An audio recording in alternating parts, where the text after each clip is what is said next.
Vamos a leer Mateo 18, capítulo 15 al 17. Y si alguien con voz fuerte y clara me ayuda a leerlo, por favor. Mateo 18, 15 al 17. Yo. A ver, date. 15, 17. Por tanto, si tu hermano peca contra ti, ve y repréndele estando tú y él solo. Si te hiere, haz ganar a tu hermano. Mas si no te hiere, toma aún contigo a uno o dos, para que en boca de dos o tres testigos conste toda palabra. Si no los oyere a ellos, dilo a la iglesia, y si no oyere a la iglesia, tenle por gentil publicano. Ok, ¿saben a lo que se refiere, no? ¿A qué se refiere esto? Por ejemplo, si un hermano me ofende, le voy a decir, ¿sabes qué? Tú me hiciste esto y no está bien, ¿verdad? Pero si dice, no, pues al contrario se molesta más conmigo, entonces voy a buscar a dos personas, creyentes obviamente, ¿verdad? Sí. Y decirle, miren, yo a él ya le hablé, no me quiere entender, también se tiene que llamar a la persona que ofendió, ¿verdad? Claro. Y no quiere reconocer, y si sigue en su necedad, pues decirle a la iglesia. Y si aún después de decirlo a la iglesia no reconoce, Ya, Tenerlo por gentil publicano. ¿qué significa tenerlo por gentil o publicano? pecado. No hijo de Dios. No hijo de Dios. Curiosamente, esta es la segunda vez en toda la Biblia que se menciona la iglesia.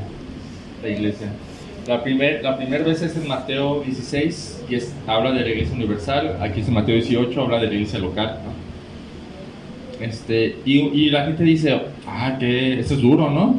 No, sí, no, decimos, oye, imagínate que llegue hasta la iglesia y que todos sepan lo que hiciste porque no quieres arrepentirte. Pero espérense, porque está Tito 3:10. ¿Qué dice Tito 3:10? Una pregunta. Por ejemplo, si no es creyente la persona, ahí, No, pues eso se esperaría de un no creyente. Eso se esperaría. Y entonces, simplemente, ¿qué dice Mateo? Pues perdónalo al que te. Y pues es así, pues. y pedirle disculpas. Pues si usted lo ofendió, sí, si no, no. O intentar las cosas por el nombre de Cristo para que él pueda acercarse. Pero esto es diferente. En contexto de iglesia, esto es bien diferente. Ahora sí, ¿quién me ayuda a leer Tito 3:10? Yo. ¿Quién dijo yo? Yo. Elio. Yo. Al hombre que cause divisiones después de una u otra amonestación, deséchalo. Wow. ¿Por qué? Dice el siguiente versículo. Sabiendo que el tal se ha pervertido y peca, y está condenado por su propio juicio. Wow, eso está fuerte, ¿no? Porque dice después de una y otras versiones dirían después de una primera y una segunda amonestación. No le aguantes más. Dices, se escucha muy drástico, ¿no? Muy radical. Se escucha también como faltos de compasión. No. ¿No? ¿Por qué no? Yo sí pensaría que falta de compasión. ¿Por qué? ¿Por qué no? Lo que pasa es que también la iglesia se puede enfermar o intoxicar o así cuando hay ese tipo de actitudes en las personas, ¿no? Que causa división, por ejemplo. O sea, el que viene a causar división pues es como Satanás. Está utilizando a esa persona para... O están utilizando las formas de Satanás para divisar. Muy buena respuesta. Ahora, si ya sabemos a lo que venimos, ¿A qué te refieres? que ya conocemos la palabra o la deberíamos de conocer, no es lo mismo a tener esa compasión por los que no han creído todavía. Pues por ejemplo, mismo Jesús con los fariseos era muy severo. Ok, pero cuántas veces le perdonó sus errores a los discípulos, ¿no?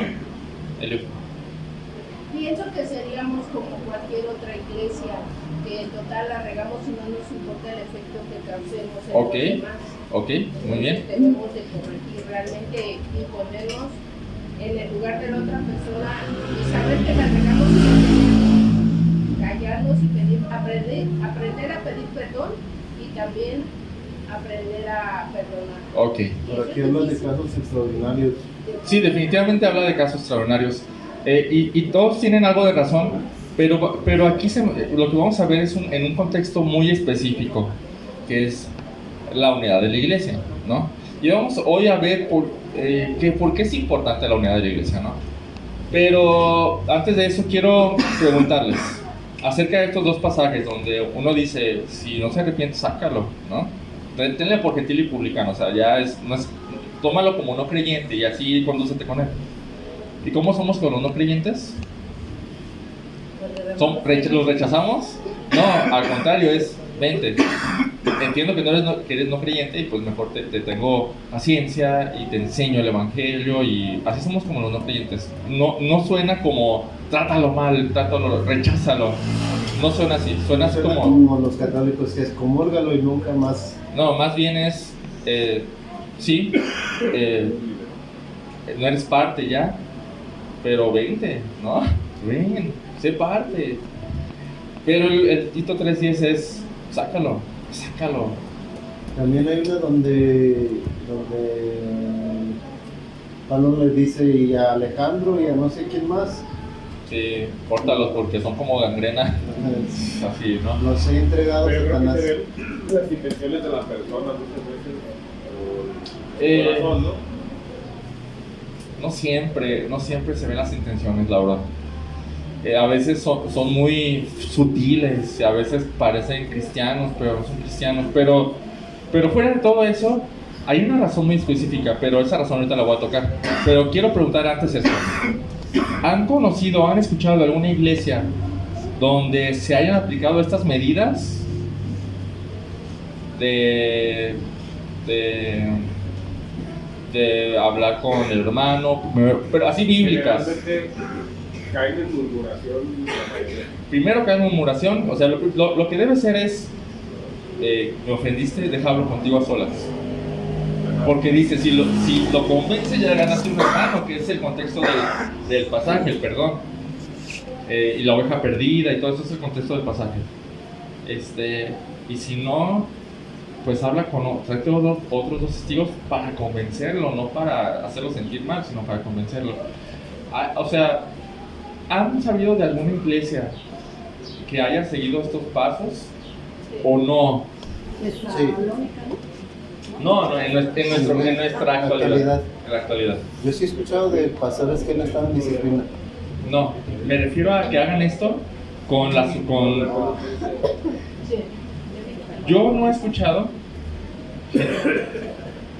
Yo no he escuchado que pase, porque siempre pasa algo antes. ¿Qué pasa? Se van. Se van. Antes de nada. Pero a veces no se van y se quedan. Y a veces no se van y se El quedan. pastor habla con ellos y si no entienden, entonces se le dice que se retire. Y si ha pasado. Sí. Se dice que se retire. Y Entonces usted se ha cuando a la escuchado así iglesia- como... Y a la iglesia dice, ¿qué pasó? Solo les dicen que hubo un problema. No hacen un chisme. No, solo dijo, se les dice que hubo un problema y se tuvo que retirar. Eso es todo. Excelente. Yo sinceramente no he escuchado de iglesias así. Generalmente en las iglesias con las que he tenido comunicación yo, generalmente se maneja no bíblico, o se van o se quedan, pero no se habla bien y hay un montón de cosas y no se resuelve nada. Generalmente pasa eso. Digamos que son excepciones, como dice el hermano Eliud, son excepciones. Pero hemos sabido de iglesias que se dividen Sí. mucho más o en comparación con las iglesias que hacen que toman las medidas bíblicas. No, güey, mucho más que se divide la iglesia. Yo he escuchado mucho más que se divide la iglesia, mucho más. Nosotros venimos de una iglesia que se dividió, ¿no? O sea,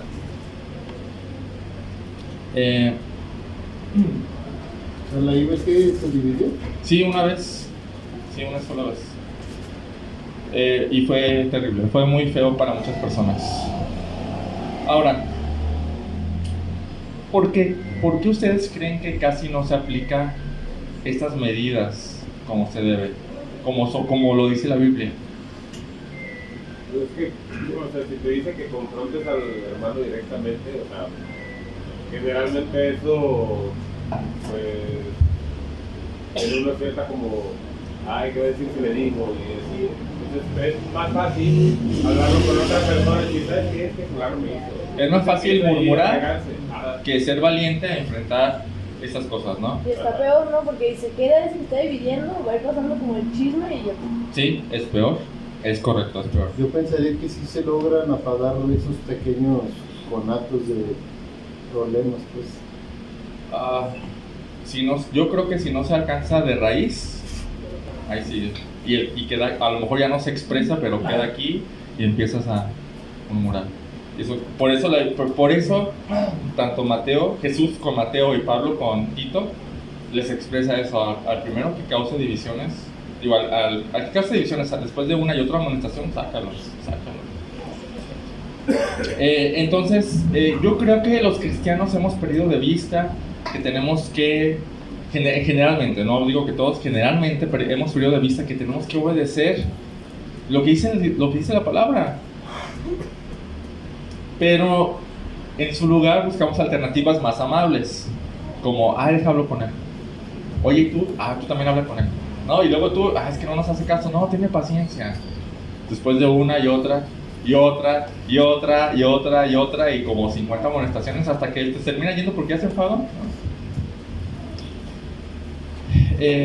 Quizás no queramos herir a la persona diciéndole, oye, aguas, ¿no? Aguas con tu actitud, aguas con lo que hiciste, ¿no? Y entonces simplemente no hacemos lo que debemos hacer. A mí sí me ha regañado muchas veces. Sí, creo que sí. Bueno, entonces, eso es lo que Dios tiene planeado para las iglesias en cuanto a la unidad. Dios quiere que se preserve la unidad. De hecho, es lo que nos está pidiendo Pablo en Efesios 4, 1 al 3. Vamos ahí, por favor. Efesios 4, del 1 al 3.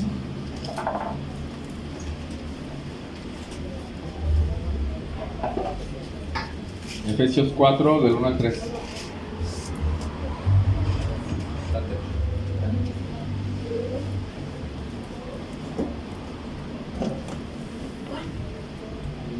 Efesios 4, 1 al 3. Efesios 4, del 1 al 3. Dice, yo pues, preso en el Señor, os ruego que andéis como es digno de la vocación con que fuisteis llamados. Y ya vimos esto la semana pasada. Pero no se terminó ahí en el versículo 1, sino que continúa. Con toda humildad y mansedumbre, con paciencia, soportándose unos a otros en amor, esforzándose por preservar la unidad del Espíritu en el vínculo de la paz. Ahora, ¿a qué se refiere esta unidad? ¿Qué se entiende por esta unidad?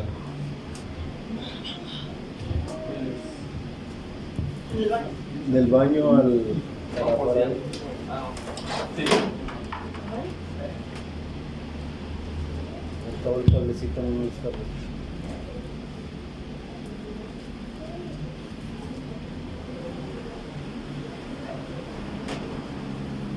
¿A qué se referirá esta unidad o qué se entiende por esta unidad?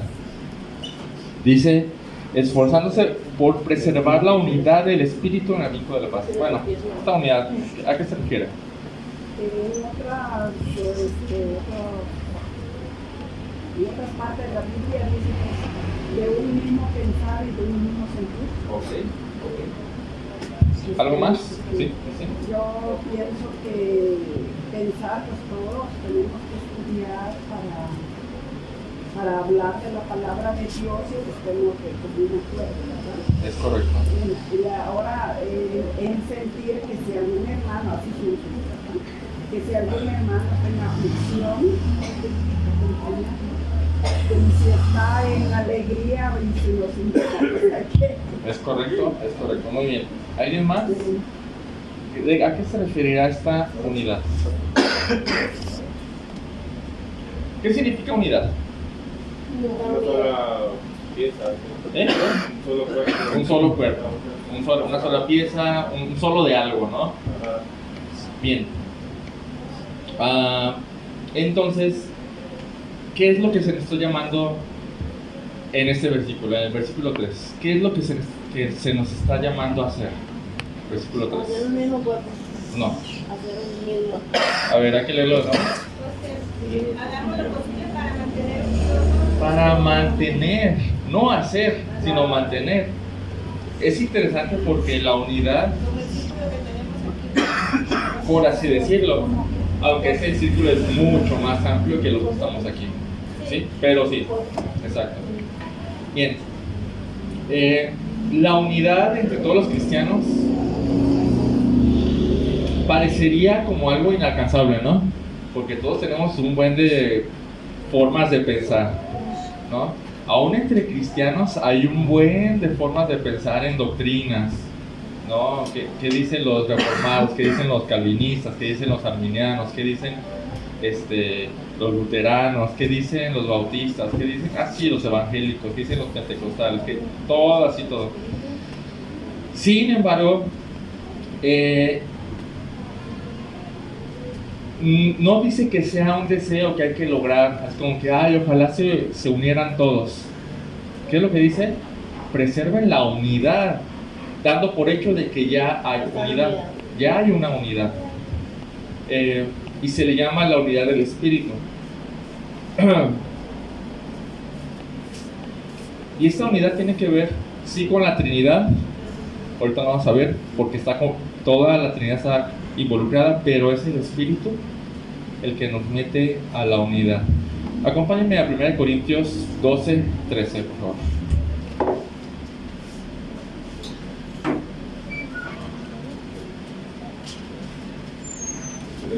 Primera de Corintios. 12, 13.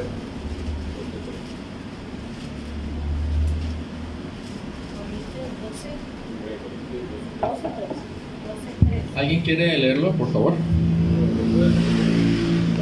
Porque por un solo espíritu fuimos todos bautizados en un cuerpo, sean judíos o griegos, sean esclavos o libres, y a todos que se nos dio a beber de un mismo espíritu. Perfecto. Dice, por un mismo espíritu todos fuimos bautizados en un solo cuerpo. ¿A qué se refiere esto del bautizados en un solo cuerpo?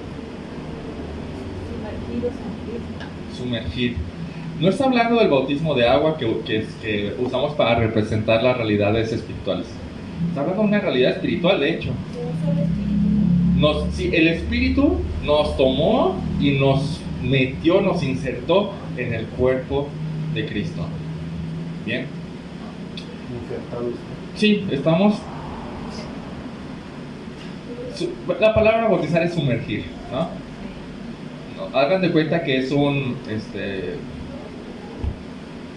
Estanque, pecera.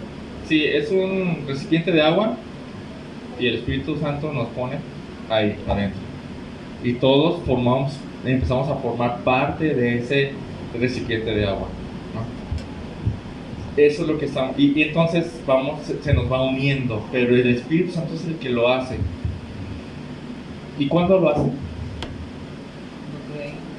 Cuando creemos. Cuando creemos, el Espíritu Santo nos inserta en el cuerpo de Cristo. Y es donde comienza la unidad.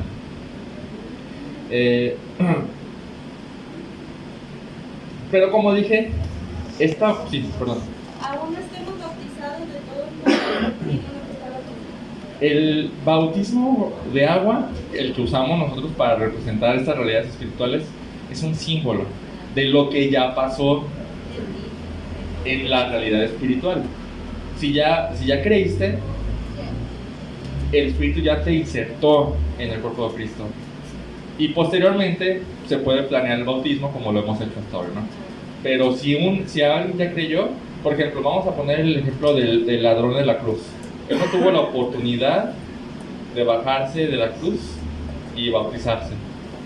Sin embargo, él es parte, como él creyó en Cristo, él es parte de los creyentes que están insertados en el cuerpo de Cristo.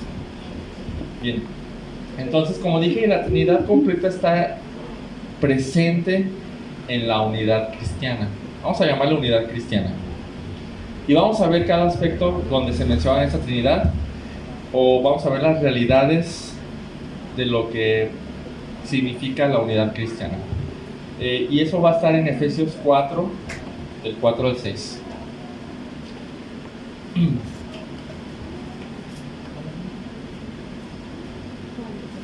Efesios 4, 4 al 6. También otra persona que me ayude a leerlo, por favor. Yo leo. Un cuerpo y un espíritu, como fuisteis también llamados en una misma esperanza de vuestra vocación. Un Señor, una fe, un bautismo, un Dios y Padre de todos, el cual es sobre todos y por todos y en todos. ¿Cuántas veces se menciona la palabra uno aquí? 1, 2, 3, 4, 5, 6, 7 veces. ¿Perdón? 7, a ver, ¿quién nada menos o quién nada más? 6. 6.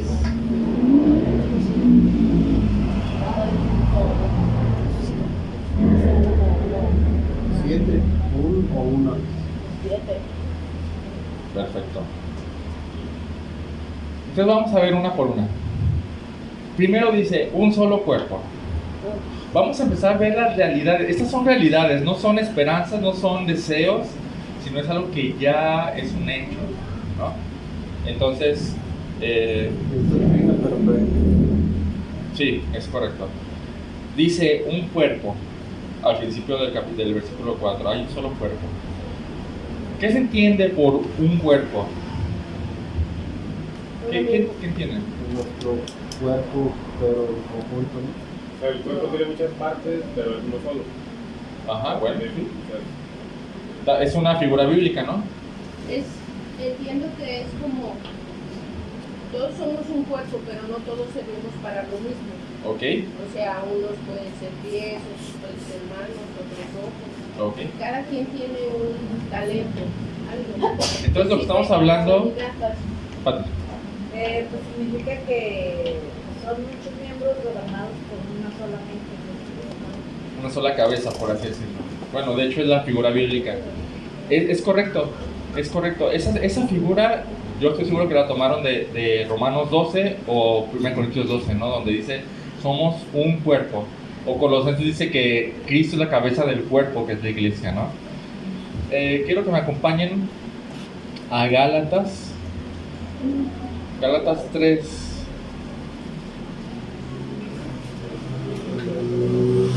Hay dos cosas esenciales que podemos decir acerca de esta palabra de un cuerpo. ¿Gálatas 3? Gálatas 3. La primera cosa que podemos decir es que los que hemos creído en Cristo y fuimos insertados en el cuerpo de Cristo, hemos perdido en cierta manera nuestra identidad. Otra vez vuelvo a repetirlo. Los que hemos creído en Cristo y que fuimos insertados en el cuerpo de Cristo, hemos perdido en cierta manera nuestra identidad. Ahora sí, Gálatas 3, 26, 28. ¿Al 28? ¿Quién quiere leerlo?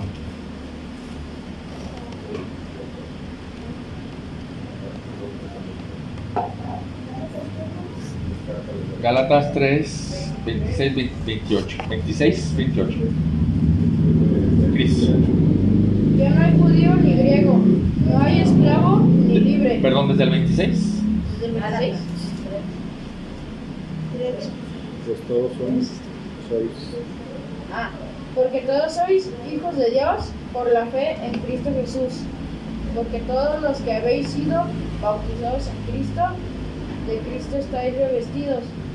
Ya no hay judío ni griego, no hay esclavo ni libre, no hay varón ni mujer, porque todos vosotros sois uno en Cristo Jesús. Qué interesante, ¿eh? Qué interesante. ¿Cómo se imaginan esto? Aplicado a los cristianos. sacarlo de contexto. A ver, ¿por qué? Porque de ahí se agarran, por ejemplo, muchas iglesias para decir que eran templos de pastor. Ah, ok, sí, bueno, ok. Yo Bueno. más pienso que se refiere a que debemos amarnos, no importa ser hombres, mujeres, niños, y lo que sea, ¿no? Y estar unidos en lo que es la palabra de Dios, Ok, muy focalizados. Yo pienso que, así como dice un literal, Cristo tomó nuestro lugar en el pago de nuestro pecado.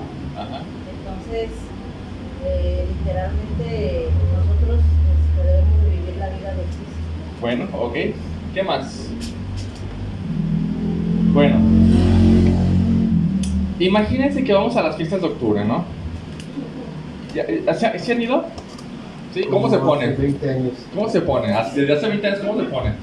Bueno, yo hace 20 años que no voy, pero supongo que igual de lleno. No, hombre, La es locura. una locura. Es una locura. Ahora, imagínense que se pone en un edificio, ya ven que hay edificios ahí, ¿no? Un edificio en el cuarto piso, quinto piso, y empiezan a ver toda la gente, ¿no? ¿Qué ven? Diversidad, ¿no? Gente vestida de toda forma de vestimenta. Gente de todo tipo de complexión y color, ¿sí o no? Gente con un montón de formas de hacer ademanes, de comportarse, de caminar, y simplemente se ve como una sopa sin forma, ¿no? De gente. Un batidillo. Y cada uno tiene su propia identidad, ¿no? O sea, por eso se ve hasta como, se ve desorden, ¿no? Todo ahí moviéndose sin orden. Pero por un lado, cuando Dios ve a los cristianos, ¿cómo los ve? Ve a todos revestidos de Cristo. A todos. A todos. O sea, si Cristo estuviera hacia arriba y ve a todos los cristianos, todos son idénticos. Todos. Por lo que comentaron, por lo que comentó Pati, o sea, cuando Cristo tomó nuestro lugar, nosotros tomamos su lugar, y cómo nos ve Dios desde arriba, como Cristo, perfectos. Cuando creímos, el Espíritu Santo nos insertó, como dice este pasaje, en el cuerpo de Cristo, y fuimos, esto es algo interesante, revestidos, ¿sí? De Cristo. ¿Qué significa eso? ¿Qué significa qué es esta palabra revestir? Pues ya estábamos vestidos y luego nos pusieron algo encima. Ajá, ahí está. Nos pusieron algo encima. ¿Qué nos pusieron encima? Pues la imagen de Cristo. Nos pusieron, por así decirlo, a Cristo, así como por arriba. Es correcto. La vestimenta de Cristo. Entonces, en cierta manera, hemos dejado nuestras formas particulares de hacer las cosas y empezamos a adoptar las formas de Cristo, y de repente todos los cristianos nos empezamos a parecer. O sea, podemos convivir con un cristiano de Estados Unidos y la forma es muy similar, ¿no? ¿Les ha tocado?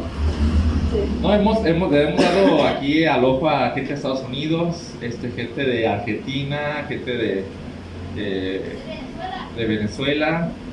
Hoy te digo. Sí, no sé, está poniendo atención el hermano.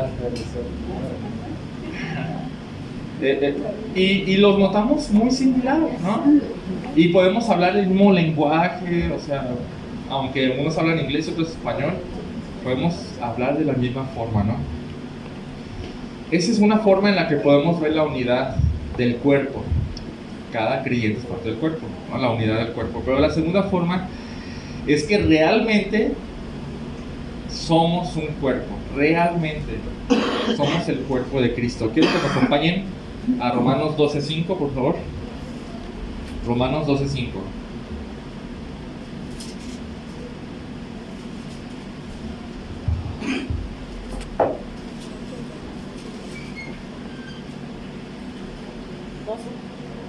Romanos 12:5.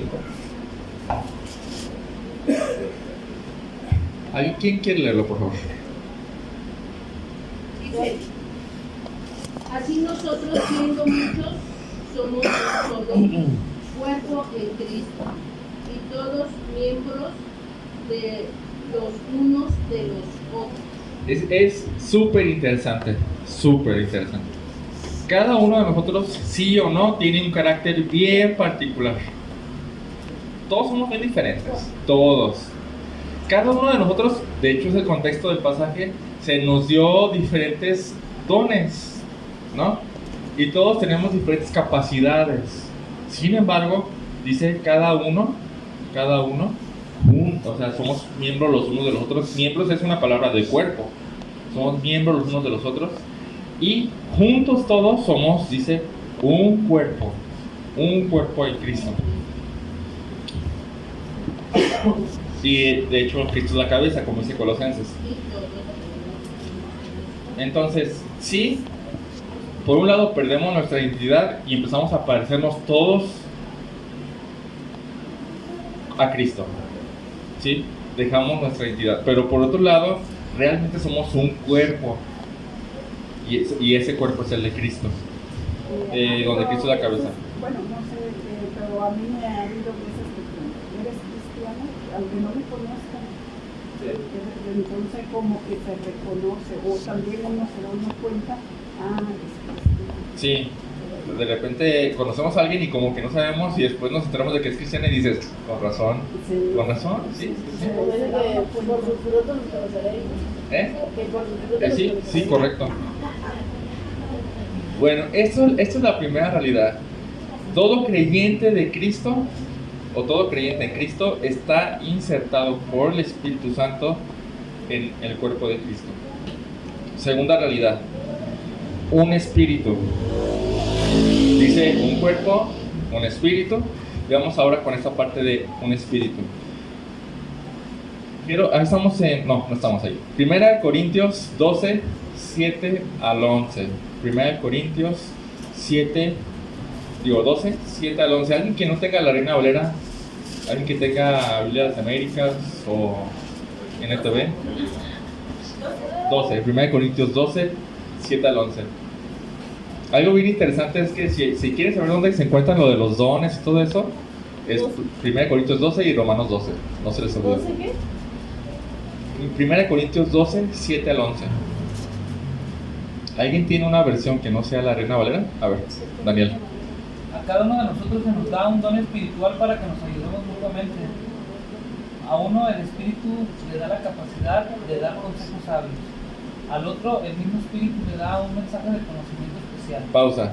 ¿Se fijan cómo mencionó el mismo Espíritu da? Quiere decir que va por la misma línea. Es el mismo, o sea, no hay más. Adelante. Ajá. A otro el mismo Espíritu le da gran fe y a alguien más. Ese único Espíritu le da el don de sanidad. Pausa. ¿Qué tal esa palabrita? El único Espíritu. El único. Adelante. A uno le da el poder para hacer milagros y a otro la capacidad de profetizar. A alguien más le da la capacidad de discernir si un mensaje es del Espíritu de Dios o de otro espíritu. Todavía a otro se le da la capacidad de hablar en idiomas desconocidos, mientras que a otro se le da la capacidad de interpretar lo que se está diciendo. Es el mismo y único Espíritu quien distribuye todos esos dones y solamente él decide qué don cada uno debe de tener. ¿Qué tal, ¿Quedó claro, no? Sí. Solo hay un espíritu, no es que haya muchos espíritus, porque ¿cuántos dioses hay? Uno. Hay un solo Dios y entonces un solo espíritu. Ahora, no es que cada creyente tenga su propio espíritu. Y aquí en la Valera pareciera que son varios espíritus, ¿no? No, ¿O ¿Por qué es diferente? por una palabra, que la Biblia de las Américas dice único, el único, por una sola vez, pero generalmente pues dice por el mismo espíritu, quiere decir que es el único de todos modos. No más que la Biblia de las Américas lo hace más evidente, por eso me gustó. No es que cada quien tenga su Espíritu Santo propio, sino que cada uno de nosotros tiene al Espíritu Santo, cada uno de nosotros. En cada creyente habita el Espíritu Santo. El único Espíritu Santo. Es correcto, correcto. Esa es la segunda realidad. Todo creyente en Cristo posee al único Espíritu Santo, el Espíritu de Dios. La tercera realidad es esta. Tenemos una misma esperanza. Dice Efesios, hay un solo cuerpo y un solo espíritu, así como también ustedes fueron llamados en una misma esperanza de su vocación. ¿Cuál es nuestra esperanza? Les pregunto, La resurrección. ¿cuál es nuestra esperanza? ¿La resurrección? ¿Y qué más o qué? Que vamos a resucitar cuando ¿Vamos a resucitar? Estar con Cristo, adorando. Estar con Cristo, adorándolo, vida eterna. pero de aquí. No, Sí. que ya no quitaron la palabra. Ah, bueno. Sí, es de resucitar, estar con Él, adorándolo, viéndolo cara a cara, durante toda la eternidad. Esa es nuestra esperanza. Esa es nuestra esperanza. Cielo, no más dolor, no más llanto, ¿no? Todo eso es nuestra esperanza.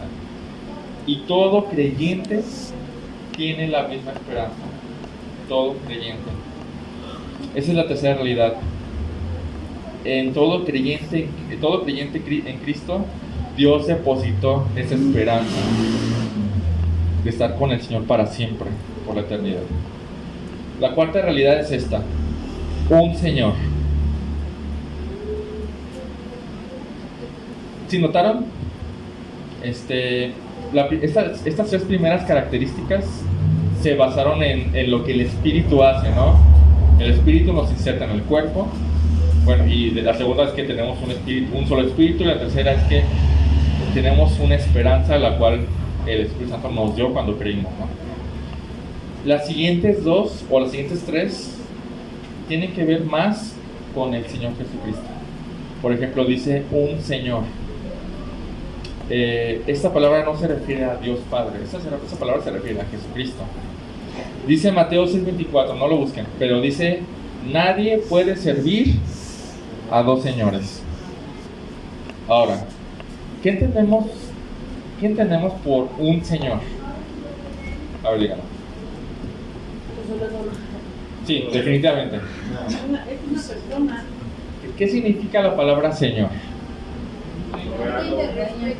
Alguien de respeto, dueño. Que señoría, o sea, que gobierna. Tiene que ver con gobierno. Algo superior. El que tiene esclavos. Ah, que tiene esclavos, ok, muy bien. Alguien superior, es correcto. Todo eso es correcto. Y todo eso lo vamos a ver muy claramente en Filipenses 2. Filipenses 2, 5 al 11. Filipenses 2, 5 al 11.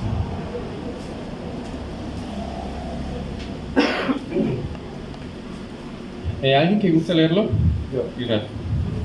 Haya pues en nosotros ese sentir que hubo también en Cristo Jesús, el cual siendo en forma de Dios no estimó el ser igual a Dios como cosa que aferrarse, sino que se despojó a sí mismo tomando forma de siervo, hecho semejante a los hombres, y estando en la condición de hombre se humilló a sí mismo, haciéndose obediente hasta la muerte y muerte de cruz. Por lo cual Dios también lo exaltó hasta lo sumo y le dio un nombre que es sobre todo nombre, para que en el nombre de Jesús se le doble cada rodilla, desde los que están en los cielos y en la tierra y debajo de la tierra, y toda lengua confiese que Jesucristo es el Señor, para la gloria del Dios Padre. Ah, está buenísimo este pasaje. En primer lugar, ¿hay algún otro que haya bajado del cielo? No. Está interesante. ¿Hay algún otro que haya muerto en la cruz para pagar nuestros pecados? No, no hay. ¿Hay algún otro que Dios lo haya exaltado hasta el lugar de más honor en toda la creación? No, solo Él. ¿Hay un nombramiento más alto del que el Padre le dio a Jesús? No hay. No hay. Se le dio el título. ¿Qué título se le dio? Señor. Aquí no quiero que hermanos que se confundan aquí. No está diciendo que cuando la gente escuche el nombre de Jesús, o sea, cuando la gente, por ejemplo, alguien dice, Jesús, y todos se doblan. No está hablando de eso, está hablando de que a Jesús se le confirió el nombre, que es sobre todo nombre, el nombre del Señor. Cuando se le diga en el cielo, el Señor Jesucristo reina, todos vamos para abajo, adorándolo. Todos los que están, dice todos los que están en los cielos, en la tierra y debajo de la tierra, lo van a adorar.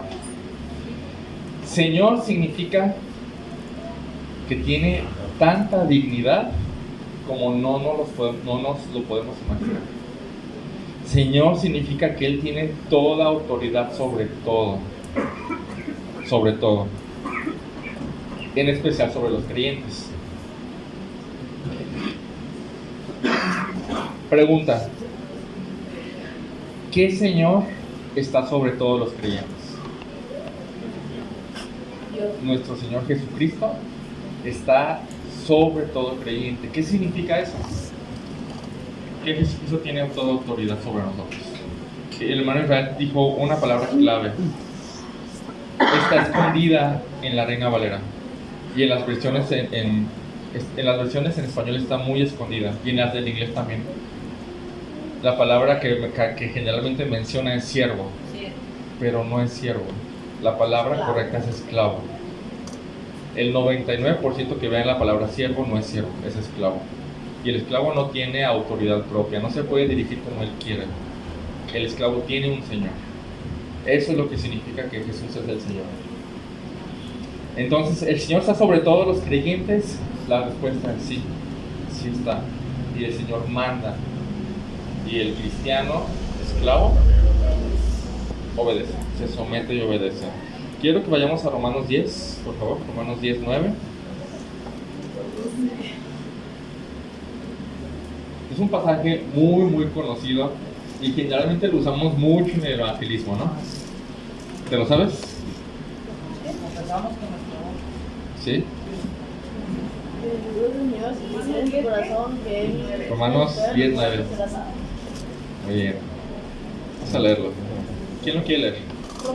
Romanos 10, 9.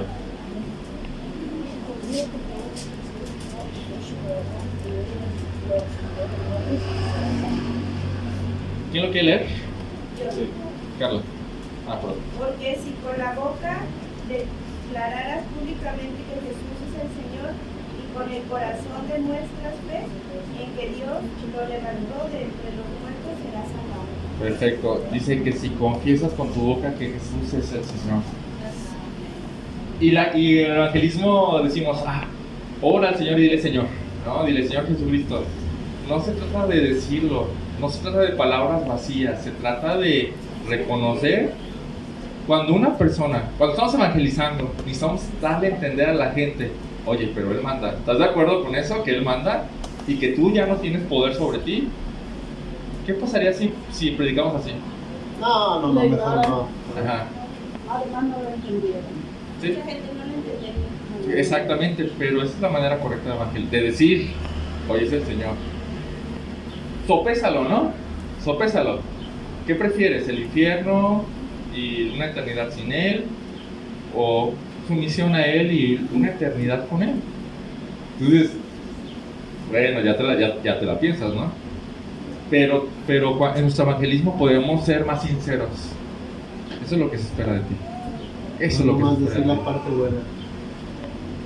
También esto es bueno, pero no lo entendemos así, ¿no? Es que si confiesas, tú estás declarando que te sometes a su voluntad. De lo que Esa diga. confesión es de 2 vías, ¿no? Te digo Señor y yo me autodigo, Esclavo. Claro. me someto a ti. Bueno, ¿y quién está, Carla? También el versículo 12 al 13, por favor. Dice, porque no hay diferencia entre judíos y griegos. Todos tienen el mismo Señor, que es generoso con todos los que los invocan. Porque todo el que invoque el nombre de Jehová será salvado. Ahí está. Es una repetición de lo mismo, pero agrega un solo Señor, un mismo Señor, todos. Y no es que haya, como dice aquí, no es que haya distinción entre judío y griego, o sea, o judío y no judío, ¿no? O así, a lo mejor los judíos tienen otro Señor, ¿no? O los que no somos judíos tienen otro. No, hay un solo Señor, uno solo, Jesucristo. Si los judíos no reciben a Jesucristo como Mesías, están perdidos. Es como la otra vez un primo me dice, dice, tu pastor que lo alaban o que así me lo dijo, riéndose. Le dije, simplemente le dije, pues él nos enseña la palabra, le dije, pero le dije, como todos tenemos respeto, también lo tiene, le dije, pero no la alabamos. Es correcto, porque tenemos un solo Señor y volteamos a ver hacia allá, ¿no? Yo he dicho, no es nuestro Papa ni Nazón. No, cállate, estás peleando. Sí entiendo. Gracias por el consejo, gracias. Para más consejos, voy a llegarme para más consejos. Entonces, cuando decimos que Jesús es nuestro Señor, estamos aceptando un contrato. Estamos diciéndole, tú eres el Señor, lo reconozco, y entonces también reconozco que yo me someto a lo que tú digas, a tu voluntad, lo que sea, ¿no? Pero no todo el que le dice Señor, Señor entrará en el reino de los cielos. Dices, ¿cómo equilibras eso, no? Wow. Esa es la cuarta realidad.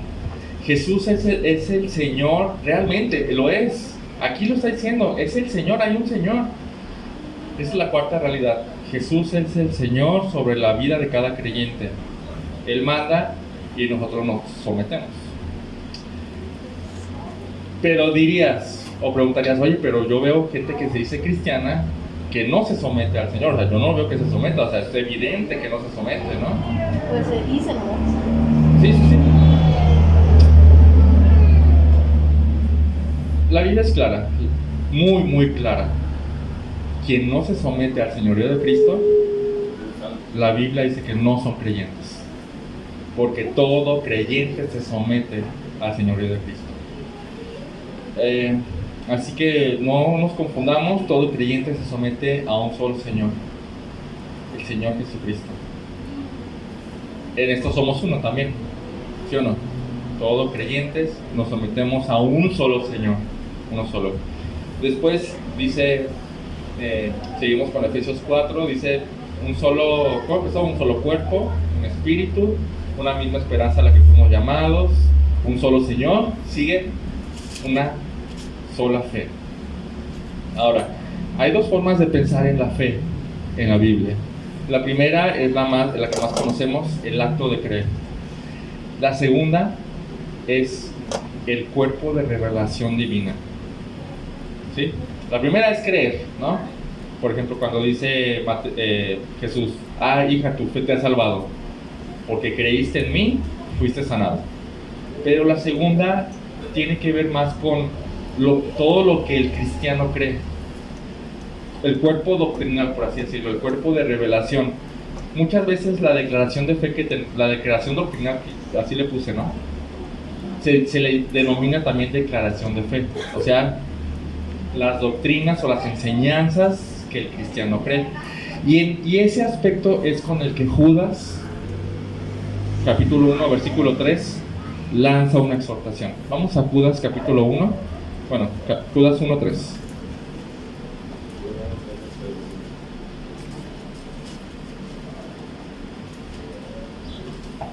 ¿Quién gusta leerlos?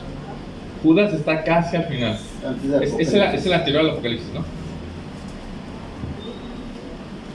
¿Judas qué? Que por cierto, para los que tienen dudas, no es Judas Iscariote el que escribió esta carta. Es Judas, el medio hermano de Jesús. ¿Judas qué?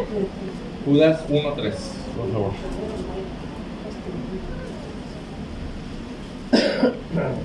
¿Quién quiere leerlo?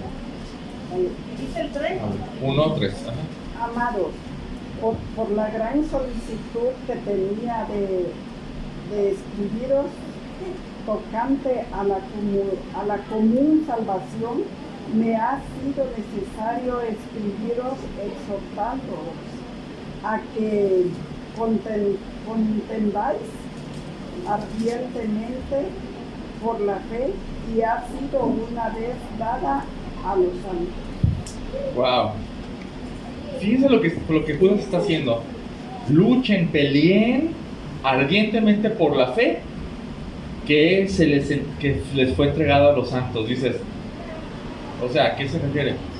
A la enseñanza correcta, a la buena enseñanza que provino de los apóstoles y tenemos que cuidar, no sea que la gente lo tergiverse, ¿sí? Como lo vamos a ver un poquito más adelante. Hay una sola revelación divina, ¿verdad? ¿Cuál es la única revelación divina? El Espíritu Santo. ¿Perdón? El Espíritu Santo. No, ¿quién reveló? Digo, lo revelado, lo que reveló el Espíritu Santo es una sola cosa. ¿Qué es? No sé si me expliqué bien. Hay un solo escrito que fue revelado por Dios. ¿Cuál fue ese escrito? La Biblia. La Biblia es el único escrito revelado por Dios. Ni el Corán del Islam, ni el Talmud de los judíos, ni el libro del Mormón, ni los cánones del budismo, o cualquier otro libro sagrado que se presenta por sagrado, ni uno de esos lo reveló Dios. Ni uno solo, ni partecitas, nada lo reveló Dios. Ninguno de ellos fue inspirado por el Espíritu Santo, ni uno solo. Ni uno solo de ellos tiene la aprobación de Dios por medio de los apóstoles. Ni uno solo. La única fuente de verdad es la Biblia. La única fuente de verdad es la Biblia. Como dice Juan 17:5. ¿Qué dice Juan? ¿Se acuerdan? Se lo voy a empezar. Santifícalos en tu verdad. Tu palabra es verdad. La Biblia es la única fuente de verdad. Por otro lado, ni la psicología, ni los idealismos, ¿se dice así? Nada, ideologías. Nada tiene la verdad. Solo la Biblia tiene la verdad. Ahora, eso voy a meterme en algo más, quizás un poquito más difícil de entender o más complicado de entender, pero también hay una sola forma de interpretar la Biblia. Una sola, no muchas. Hay una sola forma de interpretar la Biblia, o una sola fe a lo que se refiere Judas. Judas está diciendo, cuida eso, cuida el cómo se interpreta la Biblia, cuida eso, pelea ardientemente por eso. O pregunto, ¿por qué no creemos como el catolicismo y su forma de salvarse con fe y obras juntamente? ¿Por qué no creemos eso? Porque no lo dice así. Y es bien claro, bien evidente. ¿O por qué no creemos como los testigos de Jehová y su creencia de que Jesús no es Dios? Es evidente, es muy evidente por muchos lados. Porque la Biblia dice lo contrario. Y los testigos de Jehová ocultan versículos nada más. Pero las ideas están en toda la Biblia. Que oculten esas cosas. Pero Carla tiene la Biblia de los testigos de Jehová. Y él lo dice. ¿Cómo se dice? Explota diciendo que Jesucristo es el Señor. Que Jesucristo es Dios. Es que lo interpretan a su modo, ¿no? Exactamente, lo malinterpretan. Sí. ¿Por qué no creemos como los mormones y su rara forma de ver a Dios, a Jesús como entre muchos seres espirituales iguales? Porque vemos la Biblia y decimos, eso está mal. ¿O por qué no creemos como los judíos mesiánicos y su forma de revolver todo? Porque es bien evidente. La otra vez estaba viendo el titular de un videito que me salió que decía, ¿sabías que la palabra virgen quiere decir también niño joven? Y empiezan a y hacer. dices, Sí. o sea... ¿O por qué no creemos como los de la doctrina de la prosperidad y su forma de adorar al dinero, la salud y el bienestar. Porque no vemos en la Biblia eso, ¿no? Pues están viendo lo contrario a lo que dice la Biblia, ¿no? Todas esas... Se van por otros lados, buscando siempre cosas diferentes. Para su propio bien. Ahora, puedes preguntar, oye, pero ¿cómo sabes que tú tienes la forma de interpretar correcta? ¿Cómo sabemos que tenemos la forma de interpretar correcta? Porque así le dice la Biblia. Ellos también podrían decir eso. ¿No? O sea, Pero la misma palabra dice que la misma de su palabra. ok, o sea, que si agarras un versículo aquí, tiene que coincidir con lo que está acá. No puede contradecirse, ¿verdad? Es una forma. Hay técnicas de verdad para interpretar. Son técnicas. Y fuera de esas técnicas, yo respondería que sí las hay, sí hay técnicas. Es porque somos creyentes en Cristo. Y tenemos un solo espíritu. Y nos sometemos a una sola revelación divina. Y quiero que piensen en esto. ¿Quién fue quien reveló a los apóstoles la Escritura? ¿Quién fue? El Espíritu Santo. ¿Quién mora en cada creyente? El Espíritu Santo. Y no quiere decir que sea sencillo interpretar. Cuesta interpretar.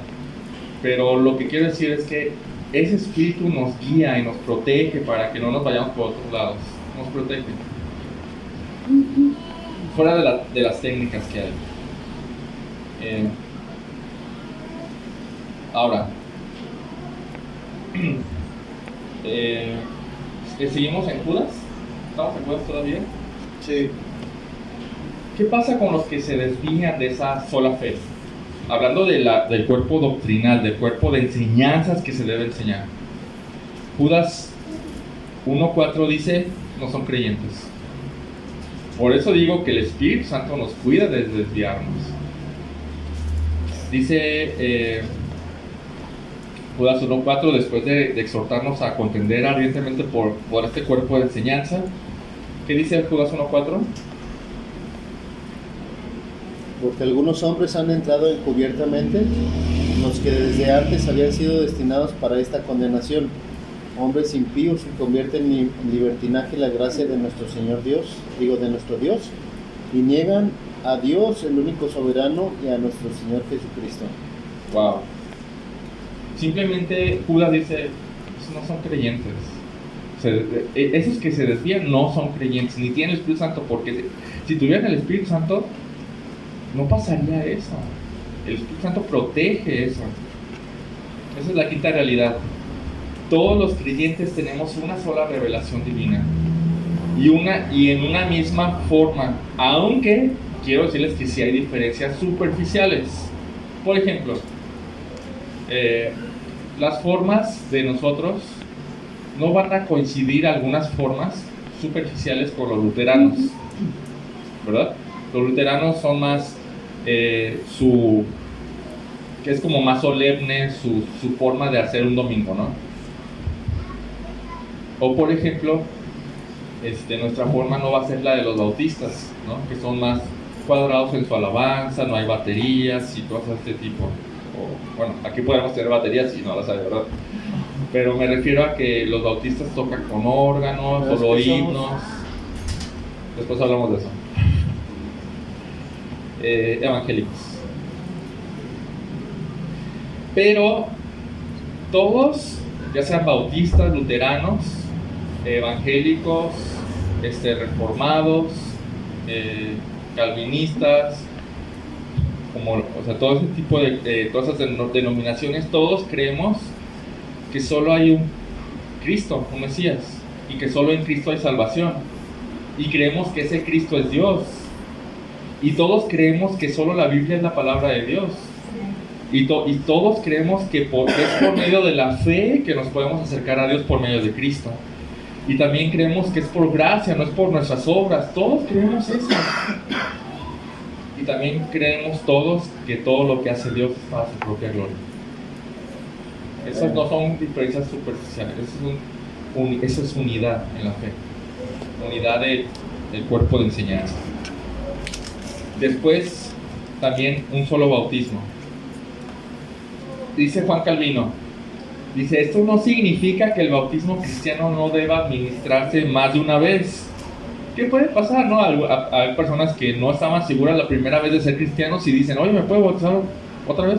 Y la gente diría, pues sí, adelante, ¿no? Para que, si crees que no valió, perfecto. Si esto te da mayor seguridad de que estás haciendo las cosas bien, adelante. Carlos. Sí, pero al bautizarte, bueno, ya no lo explicaste, ¿verdad?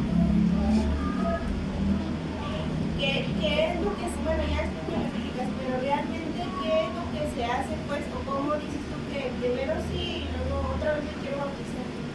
Eso es lo que no entiendo. ¿Te bautizan y lo vuelves a bautizar? Ajá. Mira, por ejemplo, la mayoría de nosotros, creo la mayoría, fuimos católicos y nos bautizamos de bebés. Entonces, y solemos bautizarnos ahora por cumplir el mandato, ¿no? Entonces, puede ser, hay cuestiones como, se pueden manejar esas cosas, ¿no? Se puede bautizar una segunda vez, pero lo que dice Calvino, Juan Calvino, es que no es de eso que está hablando esta pasaje, de que solo hay un bautismo, si ya la regaste ya no puedes bautizar. No está hablando de esto, está hablando de que hay un solo bautismo que es común para todos. ¿Perdón? No, el del Espíritu ya hablamos cuando nos injertó en el cuerpo, ¿no? Este es el bautismo en agua, este sí es el bautismo en agua. Pero dice, hay un solo bautismo que es común para todos, que por medio de él, de ese bautismo, todos y cada uno empezamos a formar parte del cuerpo local, que es la iglesia, ¿no? Local. El bautismo en agua que practicamos es la única forma bíblica de pertenecer, por así decirlo, formalmente al cuerpo local o a la iglesia local. Es la única forma. No hay así como un certificado, porque ya viniste tantas veces, porque ya duraste tantos años o tantos meses, o porque tomaste un estudio. Eso, ninguna de esas es una forma para ingresar a una iglesia local. Es por medio del bautismo. Pero eso ya, ¿no hablas del certificado? ¿Perdón? ¿Certificado? No, hablo del bautismo. Puede haber bautismo sin certificado. El certificado es algo que se inventó el hombre, ¿sí? Para decir, tú te bautizaste. No, pero ¿cómo pertenece ser miembro? Porque sí. Ya cuando, bueno, no sé. A ver, tú dime. Cuando tú te bautizas ya eres miembro de la iglesia. De por sí que venimos, todos somos miembros. Pero ya es más responsabilidad cuando tú te bautizas, porque es un mandato de Dios. Y ya tú, digamos, en mi caso, a mí me dio mi certificado. Si yo me voy a otra iglesia, a otro estado, me van a preguntar, ¿te bautizaste? ¿De qué miembro de iglesia? Y ese me vale de que yo asistí, es decir, que ni de qué. Sí. Vuelvo a comentarlo. El certificado es mera papeleo, no es bíblico. Sí. Pero es una forma que usan las iglesias para tener cierto control de quién ya se bautizó o no. Es como cuando te ponen una estrellita en el kinder. Sí. Es como, ya lo hiciste, pero no es necesario. Pero lo dices bien. O sea, ¿qué pasa si nos cambiamos de iglesia? ¿Nos vamos a bautizar en la otra? No, pero se comunican entre las iglesias, ¿no? Sí, pero nomás quiero corregir lo que dijiste. No porque la gente venga es miembro de la iglesia. No. Los miembros son los que ya estamos bautizados. O los que se cambian de iglesia para acá y entonces nos comunicamos con sus pastores, oye, para saber qué onda, ¿todo bien? O salió huyendo. O salió huyendo, o ¿por qué vinieron? ¿Todo bien? Excelente, lo recibimos. Entonces, esa sería como la manera normal de hacer las cosas. Pero como hay tantas iglesias y tantas, ha sido un desorden un poco en esas cosas, en todo el mundo. Bueno, entonces, Por otro lado, el bautismo, aparte de que es una sola forma en la que todos ingresamos al cuerpo local de la iglesia, también refleja unidad porque la Trinidad misma está representada en un solo acto. ¿Se acuerdan? Mateo 28, 19. Se los leo. Vayan pues y hagan discípulos a todas las naciones, bautizándolos en el nombre del Padre, del Hijo y del Espíritu Santo. Esta es la sexta realidad. Hay un solo bautismo que nos es común a cada creyente. La última, la séptima realidad es que hay un solo Dios y Padre de todos, que está sobre todos, por todos y en todos. Pablo termina esto con Dios. Hay un solo Dios, innegable, indiscutible. Deuteronomio 6:4 dice: escucha, oh Israel, el Señor es nuestro Dios, el Señor uno es. Uno es. No creemos en varios dioses, no somos politeístas, somos monoteístas, ¿no? Alguien diría, oye, pero tú crees que Dios y el Espíritu Santo y Jesús, pero no creemos en tres, creemos en uno, y hay cosas ahí que no logramos entender, como cómo es la dinámica de la Trinidad, pero creemos en un solo Dios. No como los apóstoles. Es correcto. Pero también creemos en un solo Padre. Todos estamos, todo creyente está incluido en una sola familia, la familia del Padre. Ahí sí quiero que me acompañen, Juan capítulo 1. Juan capítulo 1.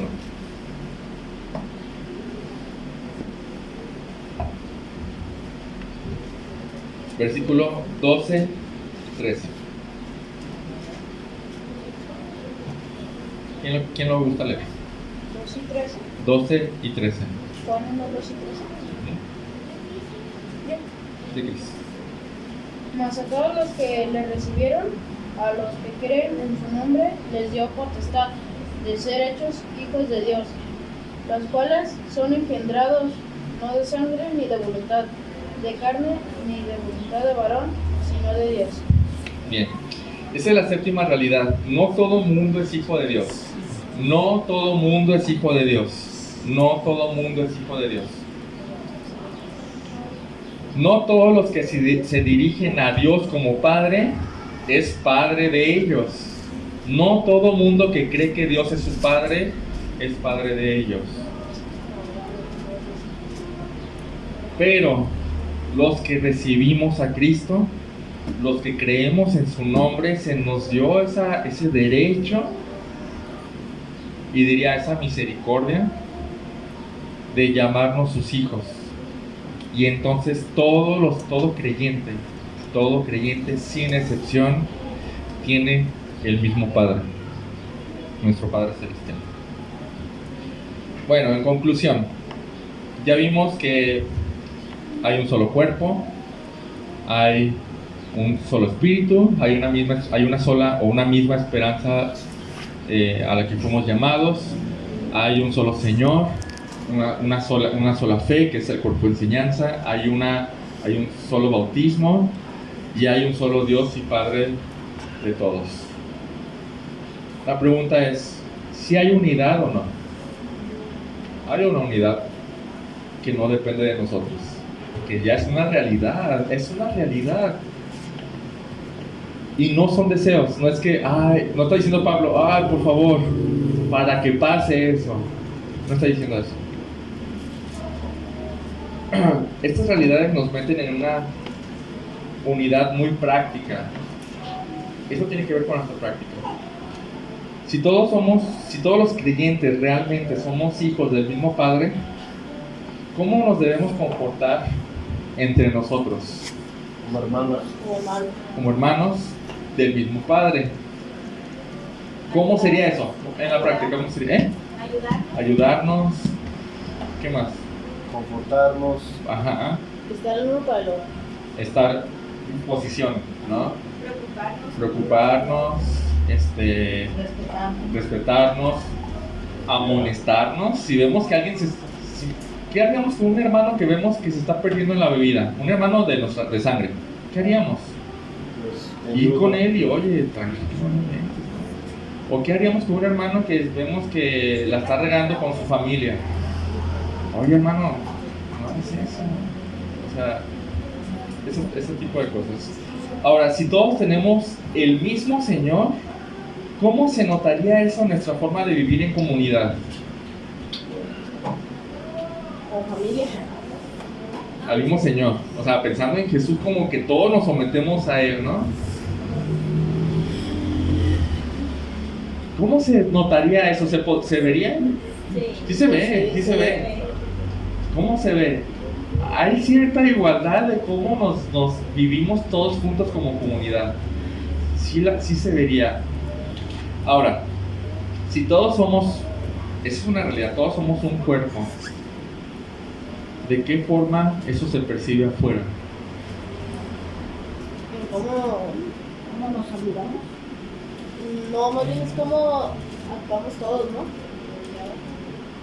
Como no nos vayamos muy lejos, cuando fue la fiesta de Pati, bueno, nosotros en lo personal, mi esposo me dijo, se siente muy diferente convivir con personas que tienen la misma fe, que todos se respetan, que tenemos a lo mejor una misma ideología, Sí. se puede decir, y se siente muy diferente convivir. Sí. Pero ¿cómo nos ven los de afuera? ¿Cómo nos...? Una familia. Puede ser, porque esta unidad No, porque no la tiene cualquiera. a lo mejor dice, ¿cómo puedes querer a un extraño? ¿Sí? O más que a tu familia. Nada más que tu familia. no la tiene ni Obama. Esta unidad creada por Dios no es posible en un club deportivo. No. No es posible. No es posible en un partido político. No es posible en ninguna otra institución. No es posible. Nosotros nos perdonamos, nos toleramos, nos ayudamos a crecer, todo eso. Se habla diferente también. Sí. Sí, y nosotros tenemos una forma, ¿no? Bueno.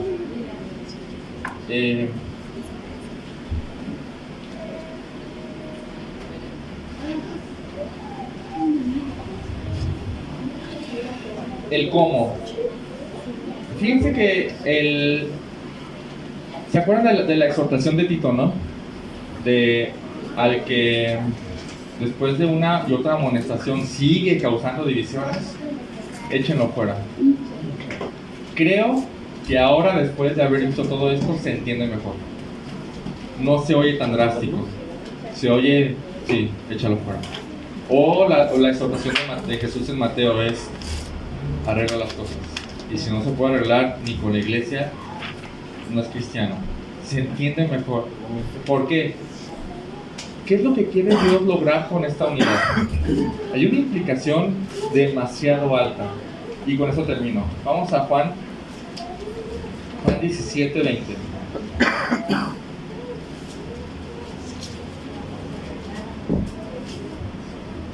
Juan 17:20. Esto lo leo yo. Dice: pero no ruego, está Jesús orando al Padre, y en esa oración, fíjense, te incluye a ti y a mí, personalmente. Dice: pero no ruego solo por estos, que habla de los apóstoles, sino también ruego por los que han de creer en mí por la palabra de ellos. ¿Sí o no? Habla de nosotros. Sí. De mí en particular. ¿Para qué? ¿Qué dicen? Todos sean uno. Para que sean uno. Para que sean uno. Como tú, oh Padre, estás en mí y yo en ti, que también ellos estén en nosotros. ¿Para qué? El mundo cree que tú me enviaste. ¡Wow!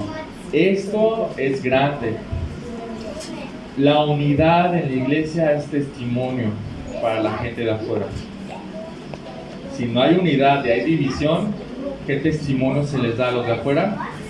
Eso ni es de Dios. Es otra institución más. Sigue diciendo: la gloria que me diste les he dado para que sean uno, así como nosotros somos uno.